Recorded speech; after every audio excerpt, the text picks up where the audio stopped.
சேக்குவாரா இருந்திருந்தால் வேங்கை வயலில் குடிநீரில் மனித கழிவை கலந்த கொடுமையை கண்டித்திருப்பான். இது கேவலம், இது அநாகரிகம், இது அநீதி, இதை எதிர்த்து குரல் கொடுத்திருப்பான். சேக்குவாரா இருந்திருந்தால் சாதிய வன்கொடுமைகளை எதிர்த்து, சனாதன சக்திகளை எதிர்த்து, RSS உள்ளிட்ட சங்பரிவார்களை எதிர்த்து போராடக்கூடிய சக்திகளுக்கு துணையாக இருந்திருப்பார். தோழர்களே, தமிழ் சொந்தங்களே, உங்கள் அனைவருக்கும் என்னுடைய பணிவார்ந்த வணக்கத்தை தெரிவித்துக் கொள்கிறேன். இந்த நிகழ்வில் பங்கேற்று நம்முடைய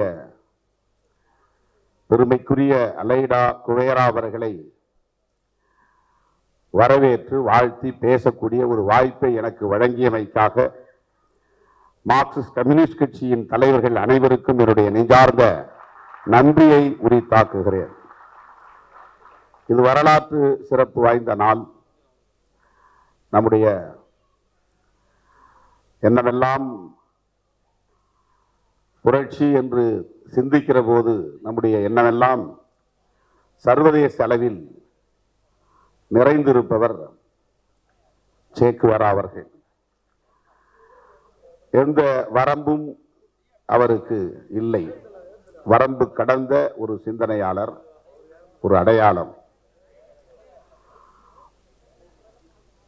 மொழி, இனம், தேசம், மதம் என்கிற வரம்புகளை கடந்து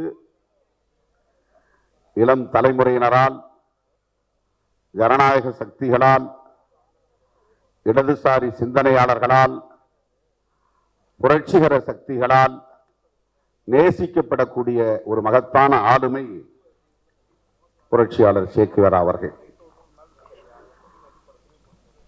அவருடைய அன்பு மகள் இந்தியாவுக்கு வந்திருக்கிறார், அதிலும் தமிழ்நாட்டுக்கு வந்திருக்கிறார் என்கிற போது அவரே இங்கு வந்ததை போன்ற ஒரு உணர்வு, ஒரு சிலிர்ப்பு, ஒரு மகிழ்ச்சி. அதை எப்படி விவரிப்பது என்று தெரியவில்லை. தோழர் கேபி அவர்கள் சில நாட்களுக்கு முன்பு தொலைபேசியிலே தொடர்பு கொண்டு இப்படி ஒரு நிகழ்ச்சி இருக்கிறது என்று சொன்னதும் நான் பூரித்து போனேன். அவரை சந்திக்க இயலுமா என்று கேட்டேன். இல்லை, நிகழ்ச்சியே வைக்கிறோம், அதில் நீங்கள் நேரடியாக வந்து பேசுங்கள் என்று அழைப்பு விடுத்தார், அன்பு கட்டளையிட்டார். உள்ளபடியே நான் பெரிதும் மகிழ்ச்சியான ஒரு சூழலில் இருக்கிறேன். சேக்குவேரா என்றால் உலகில் எங்கே அநீதி இழைக்கப்பட்டாலும் அது உனக்கு வலிக்கிறது என்றால் நீதான் என் தோழன் என்று சொன்னதாக ஒரு நேர்கோள். அதைத்தான் நம்முடைய ஆசிரியர் ஐயா அவர்களும் இங்கே சொன்னார். புரட்சியாளர்களுக்கு என் நாடு இது, என் மொழி இது, என் இனம் இது, என் மதம் இது என்கிற வளையங்கள், வரம்புகள் கிடையாது. அப்படி என் நாட்டுக்கு மட்டும் நான் போராடுவேன் என்று சேக்குவாரா எண்ணி இருந்தால் இன்றைக்கு நாம் எல்லோரும் இந்த இடத்திலே கூடி அவரை பற்றி பேச வாய்ப்பில்லை. நமக்கு ஒரு ஏகாதிபத்திய எதிர்ப்பு போராளி கிடைத்திருக்க மாட்டார். அமெரிக்க எதிர்ப்பு என்பது மட்டுமல்ல, ஏகாதிபத்திய எதிர்ப்பு. உலக நாடுகளுக்கெல்லாம் தாதாவாக இருந்து ஆதிக்கம் செய்யக்கூடிய, ஒடுக்குமுறை செய்யக்கூடிய, சுரண்டக்கூடிய சக்திகள் யாராக இருந்தாலும் அவர்கள் ஏகாதிபத்தியவாதிகள் தான். அப்படிப்பட்ட ஏகாதிபத்தியத்தை எதிர்ப்பதிலே எல்லோரோடும் களத்தில் நிற்பேன். சராசரி மருத்துவனாக என் வாழ்க்கையை நான் முடித்துக் கொள்ள மாட்டேன். யாருக்கெல்லாம் விடுதலை தேவைப்படுகிறதோ அவர்களோடு நிற்பேன். யாருக்கெல்லாம் வலி இருக்கிறதோ அவர்களுக்கு நான் துணை இருப்பேன் என்று சிந்திக்கிறவன் தான் புரட்சியாளன். அப்படி சிந்தித்த தோழர் தான் சேக்குவேரா. அவரை வாழ்த்துகிற இந்த உரையை நான் ஒரு பக்கம் ஆங்கிலத்தில் நம்முடைய அலைடா அவர்களுக்காக வாசிக்க விரும்புகிறேன். On behalf of விடுதலை சிறுத்தைகள் கட்சி, we extend a warm welcome to the great revolutionary Che Guevara's daughter, Aleida Guevara. The revolution in Cuba brought hope to oppressed peoples around the world, and every person who are fighting against authoritarian regimes saw Che Guevara as his ideal. Cuba is a country that cannot be tolerated by US imperialism. The economic sanctions imposed against Cuba by the United States and its allies have been in place for the past 60 years. More than 30 resolutions have been passed in the UN General Assembly condemning these inhuman sanctions. 185 countries supported the 2022 UN General Assembly resolution against US sanctions.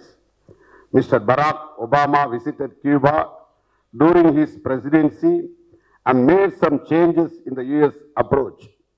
But the Trump administration have increased sanctions and launched a hate campaign against Cuba. Mr. Biden administration has not changed its stance against Cuba, even though it has eased some of the restrictions. On behalf of VCK, we express our moral support to the Cuban government and to the Cuban people. Not only us, but everyone who fights against fascist rulers all over the world will be a friend of Cuba. After the completion of Cuban Revolution, revolutionary Che Guevara visited India in 1959. He met many people, including the then Prime Minister Jawaharlal Nehru, Defense Minister Krishna Menon, and his visit shows the good relations between India and Cuba. We know that Che Guevara went to Bolivia after the Cuban Revolution was accomplished. It tells us that he belongs not only to one country, but to the people who are fighting for freedom in all over the world. No one could have predicted that Che Guevara would go that way when he arrived in India.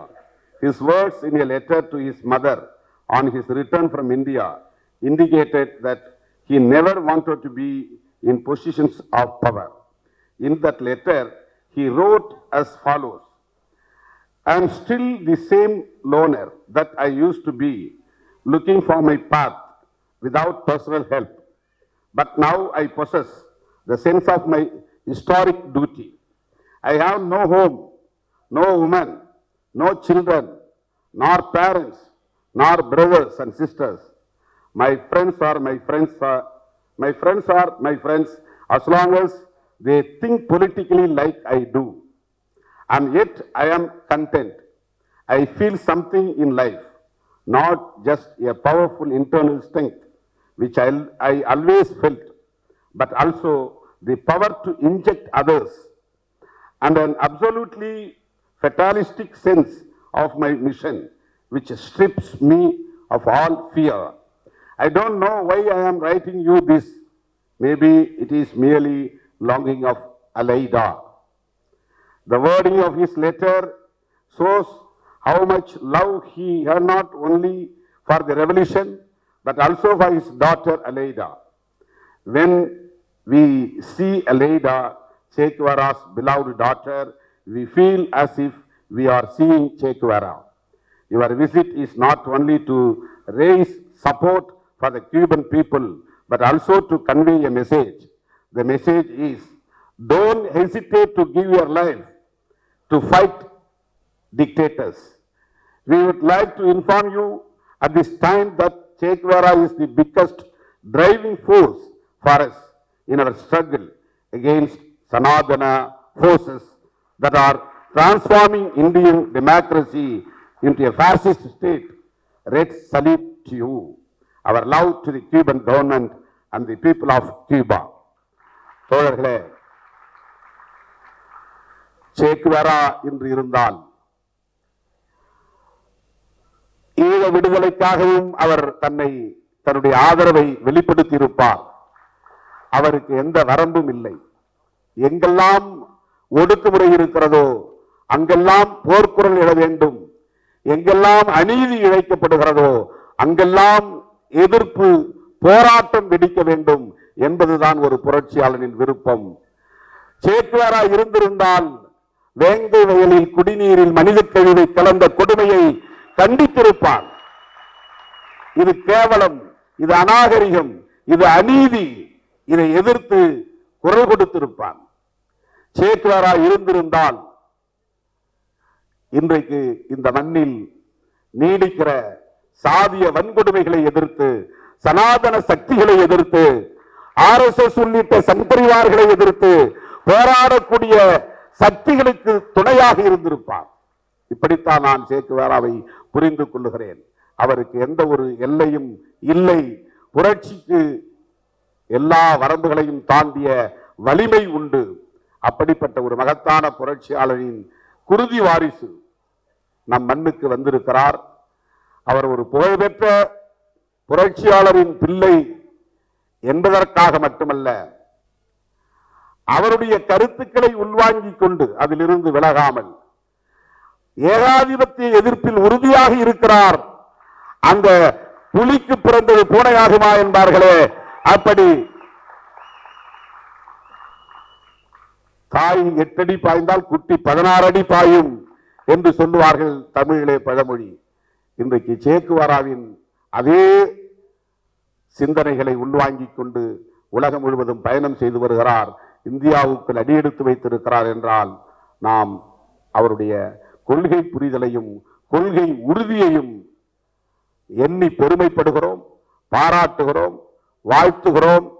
இந்த மண்ணில் America தான் ஏகாதிபத்தியம், Japan தான் ஏகாதிபத்தியம், அல்லது Canada ஏகாதிபத்திய நாடு, Russia அல்லது சீனா என்ற வல்லரசுகள் தான் ஏகாதிபத்திய நாடுகள் என்று பொருள் இல்லை. ஆதிக்கம், ஒடுக்குமுறை, சுரண்டல் எங்கே இருந்தாலும் அது ஏகாதிபத்தியம் தான். ஒரே நாடு ஒரே கலாச்சாரம் என்பதும் ஏகாதிபத்தியம் தான். ஒரே நாடு ஒரே ஆட்சி என்பதும் ஏகாதிபத்தியம் தான். ஒரே தேசம் ஒரே கலாச்சாரம் என்கிற சங்பரிவார்களின் அரசியலை எதிர்த்து போராடினாலும் அதுவும் ஏகாதிபத்திய எதிர்ப்பு போராட்டம் தான் என்கிற புரிதலோடு சேக்குவாராவை நாம் போற்றுவோம், அவரை பின்பற்றுவோம், அவருடைய அருமை மகளை வாழ்த்துவோம் என்று சொல்லி வாய்ப்புக்கு நன்றி கூறி முடிக்கிறேன். நன்றி, வணக்கம்.